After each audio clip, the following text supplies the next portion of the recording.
Hello friends, आज का जो टॉपिक है वो है एसिड बेस एंड सॉल्ट, जो कि हमारा सेकंड चैप्टर है साइंस का। ठीक है, अब इसके पहले हमने एक चैप्टर की वीडियो डाल दी है, उसको आप लोग जाके देख लेना। ठीक है, तो उस चैप्टर से हमको इस चैप्टर में बहुत सारी हेल्प मिलेगी, इसलिए पहले वाला चैप्टर पढ़ लो, फिर ही वाला चैप्टर पढ़ना। ठीक है, अब एसिड बेस एंड सॉल्ट के बारे में पढ़ते हैं। ठीक है, अब दीज आर सोरो इन टेस्ट। अब एसिड जो रहता है वो टेस्ट में खट्टा रहता है। ठीक है, इसलिए हम लोग बोलेंगे कि ये टेस्ट में आता है वो खट्टा रहेगा। दीज आर सोरो इन टेस्ट, इसकी ये पहली प्रॉपर्टी है। अब सेकंड प्रॉपर्टी समझते हैं। They turn blue litmus to red. और एसिड जो है वो चेंज कर देगा किसको? लिटमस पेपर को। Blue litmus to red, blue से रेड बना देगा। ठीक है, अब हमारा तीसरा टाइप मतलब तीसरी प्रॉपर्टी क्या है इसकी? They give H plus ion in aqua solution. ये हमको H प्लस आयन देगा एक्वा सॉल्यूशन में।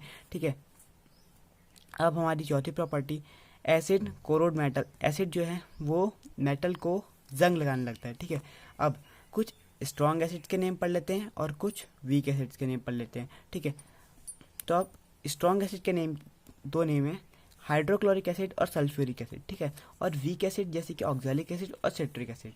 ठीक है, इतना हमको क्लियर है।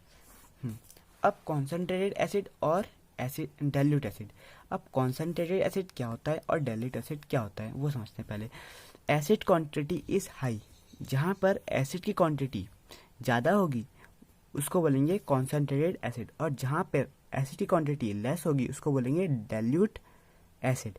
ठीक है, अब हम पढ़ेंगे बेस के बारे में। ठीक है, अब बेस जो रहता है वो टेस्ट में कड़वा रहता है, मतलब कि these are better in test.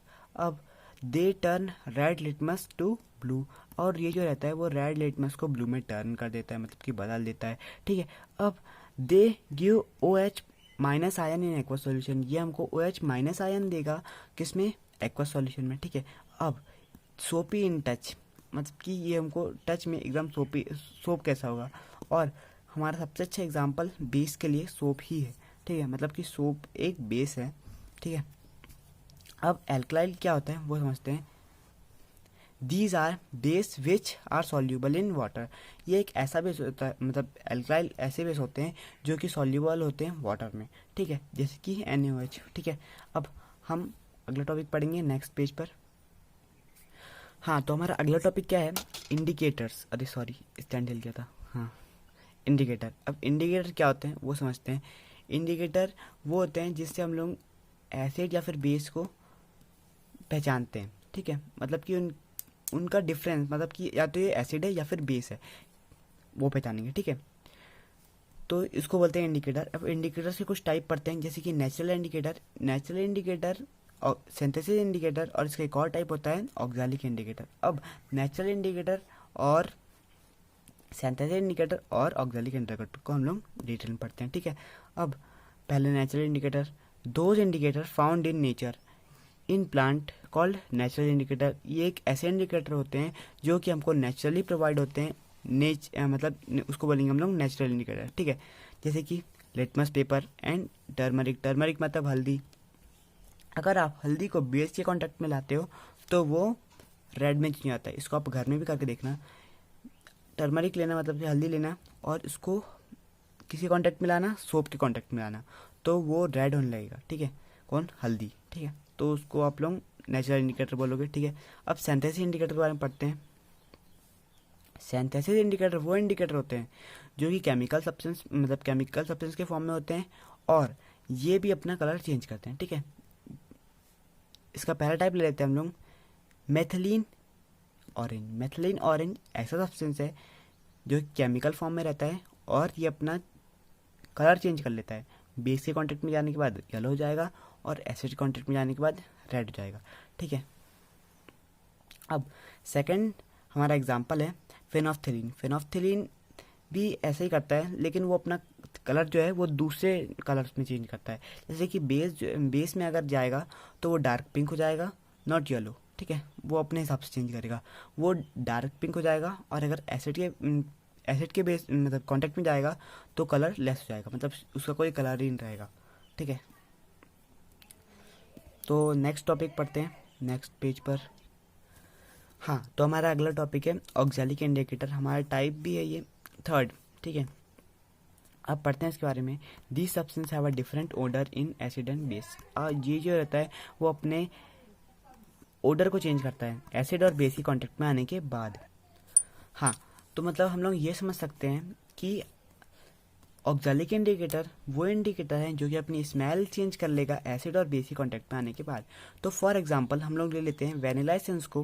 Vanilla essence को अगर आप एसिड के कॉन्टेक्ट में लाओगे तो वो अपनी स्मेल को बढ़ा देगा, और अगर बेस की कॉन्टेक्ट में लाओगे तो वो अपनी स्मेल को ख़त्म कर देगा, मतलब इसमें से स्मेल आना बंद हो जाएगी। और ऑलिव ऑयल में अगर आप एसिड के कॉन्टेक्ट में लाओगे तो उसकी जो स्मेल है वो बढ़ जाएगी, और अगर बेस के कॉन्टेक्ट में लाओगे तो घट जाएगी। ठीक है, अब chemical properties of acid and base. अब कुछ केमिकल प्रॉपर्टीज समझते हैं एसिड की और बेस की, जैसे कि रिएक्शन विथ मेटल। अगर रिएक्शन होगी मेटल के साथ में, किसकी? एसिड की और बेस की। ठीक है, अगर एसिड के साथ हो रही है तो देखो, अगर एसिड प्लस मेटल इनको रिएक्शन करा है हम लोग ने, और इससे क्या बना? सॉल्ट बना और हाइड्रोजन बना। और अगर बेस के साथ रिएक्शन होगा, मेटल प्लस बेस क्या बनाएंगे? Salt and hydrogen. और इनके कुछ एग्जांपल दे दिए हम लोगों ने दोनों के एक। ठीक है, तो आप लोग इसको समझ लेना, वीडियो को पॉज कर लो और देख लो एक बार। हाँ, तो हमारा अगला टॉपिक क्या है? Reaction of metal carbonate metal hydrocarbonate. मतलब कि एसिड का रिएक्शन हम लोग मेटल कार्बोनेट या फिर मेटल हाइड्रोकार्बोनेट से कराएंगे तो क्या होगा वो हम लोग यहाँ पे देखते हैं। ठीक है, और बेस के साथ जो मेटल कार्बोनेट हो और मेटल हाइड्रोकार्बोनेट है वो रिएक्ट नहीं होते हैं। ठीक है, तो base are do not react with metal carbonate and metal hydrocarbonate. तो ये जो है वो रिएक्ट ही नहीं होगा। और एसिड जो रिएक्ट होता है, तो अब एसिड को समझ लेते हैं। एसिड प्लस मेटल कार्बोनेट या फिर मेटल हाइड्रोकार्बोनेट, इन दोनों में से कोई भी अगर रिएक्ट होगा तो क्या बनाएगा? सॉल्ट, CO2 और H2O।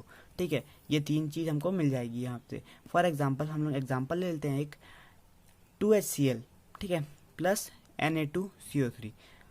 हम लोग जब HCl मतलब 2HCl को इससे रिएक्ट कराएंगे तो हमको क्या मिलेगा? NaCl plus CO2 plus H2O। ठीक है, ये हमको तीन प्रोडक्ट मिल जाएंगे जो कि हमको यहाँ पे मिल रहे थे। ठीक है, अब बेस तो रिएक्ट होता नहीं है। अब टेस्टिंग ऑफ CO2, अगर हमको टेस्टिंग करनी है CO2 की, CO2 प्रेजेंट मतलब CO2 है या नहीं, तो वहाँ से हम लोग क्या करेंगे कि CO2 can be passing A thought lime water. मतलब कि हम लोगों को अगर पहचानना है कि ये गैस CO2 है या नहीं, तो हम लोग उसको कैसे पास करा देंगे? लाइम वाटर से। ठीक है, तो CaOH2 को हम लोग में से हम लोग क्या CO2 पास कराएंगे, तो अब हमको ये मिल जाएगा क्या? CaCO3 plus H2O। ठीक है, हाँ, तो हमारा अगला टॉपिक है reaction of acid and base which each other. मतलब कि अगर एसिड और बेस का दोनों को अगर एक साथ रिएक्शन करा देंगे एक दूसरे से ही, तो क्या होगा? देखते हैं। HCl plus NaOH। जब HCl और NaOH का रिएक्शन होगा, HCl है हमारा एसिड और NaOH हमारा बेस। ठीक है, तो हमको वहाँ से मिलेगा NaCl मतलब कॉमन सॉल्ट और H2O मतलब वाटर। ठीक है, when acid and base react to each other form water and salt called neutralisation. अब जो ये प्रोसेस होगी जहाँ पे एसिड और बेस खुद से रिएक्ट होंगे एक दूसरे से, मतलब रिएक्ट होंगे और सॉल्ट और वाटर बनाएंगे, तो उसको हम लोग क्या बोलेंगे? न्यूट्रलाइजेशन। ठीक है, अब reaction of metallic oxide with acid. अब मेटेलिक ऑक्साइड का जब हम लोग रिएक्शन कराएंगे एसिड के साथ में, तो क्या होगा? मेटेलिक ऑक्साइड जो होता है वो एसिड के बेसिक नेचर का होता है। ठीक है, बेसिक नेचर का होता है। और अगर हम लोग जब इन दोनों का रिएक्शन कराएंगे मतलब एसिड प्लस मेटेलिक ऑक्साइड, तो वहाँ से हम क्या मिलेगा? सॉल्ट और H2O। ठीक है, अब reaction of non metallic oxide with base. अब नॉन मेटेलिक ऑक्साइड का जब हम लोग बेस का रिएक्शन कराएंगे तो ये भी हमको क्या देगा? Salt and water. ठीक है, तो अब नेक्स्ट टॉपिक पढ़ते हैं नेक्स्ट पेज पर। हाँ, तो अब हमको समझना है एसिड को और बेस को। अब एसिड और बेस के बारे में हम लोग ने शुरुआत में कुछ बातें पढ़े थे, उन्हीं को यहाँ पे रिपीट करना है। तो यहाँ पे हम लोग क्या है कि एसिड जो रहता है वो H+ आयन देता है हमको, मतलब कि वो क्या कंटेन करके रखता है, H+ आयन, ठीक है। ये हमारा हो गया एसिड और ये हमारा हो गया बेस। और ये जो रहता है वो OH- आयन रख के रखता है, ठीक है। और एसिड के नेचर के लिए, एसिड का नेचर क्या होता है, एसिडिक नेचर होता है, ठीक है। और इसका नेचर क्या होता है, बेसिक नेचर होता है, ठीक है। अब इसके इस नेचर के लिए कौन जिम्मेदार है, मतलब कौन रिस्पॉन्सिबल है, तो ये रिस्पॉन्सिबल है, ठीक है। H+ आयन एसिडिक नेचर के लिए रिस्पॉन्सिबल होता है और OH- आयन बेसिक नेचर के लिए रिस्पॉन्सिबल होता है, ठीक है। तो ये हो गया हमारा क्लियर। अब इसी को इधर पे लिखे हम लोग ने, उसी को पढ़ लेते हैं। All acid have H+ ion and all base has OH- ion, ठीक है। And these H+ ion are responsible for the acidic nature and these OH- ion are responsible for the basic nature, ठीक है। अब acid and base in water solution. अब acid और base अगर water solution में होगा तो क्या होगा, ठीक है। तो क्या होगा वो समझ लेते हैं पहले। H+ मतलब कि हमारा क्या हो गया, एसिड का आयन ले लिया हम लोगों ने, ठीक है। और H2O, ठीक है। अगर इन दोनों का रिएक्शन होगा तब वहाँ से हमको क्या मिलेगा, H3O+, ठीक है। अब हमारा अगर बेस का वाटर सॉल्यूशन में रहेगा तब क्या होगा, तब वहाँ से क्या होगा, हमको NaOH को जब हम लोग वाटर सॉल्यूशन में रखते हैं तब वहाँ से Na+ प्लस OH- हमको मिल जाता है, ठीक है, प्रोडक्ट फॉर्म पे। अब चैप्टर होता है यहीं पे ख़त्म। वीडियो कर दो लाइक और चैनल कर दो सब्सक्राइब। और ऐसी बहुत इजी टाइप से एक्सप्लेनेशन करके हम लोग आप लोगों को वीडियो प्रोवाइड करते रहेंगे। और इस चैनल पे आपको सिर्फ क्लास 10th की नहीं, बाकी ओवरऑल ऑल क्लास के आपको कुछ टॉपिक्स मिल जाते हैं। तो अगर आप टॉपिक सर्च करोगे तो आपको यहाँ पे अभी वीडियो नहीं डली है, लेकिन अभी डल जाएगी, ठीक है, आपको वीडियो मिल जाएगी। तो इसलिए चैनल करो सब्सक्राइब, ठीक है।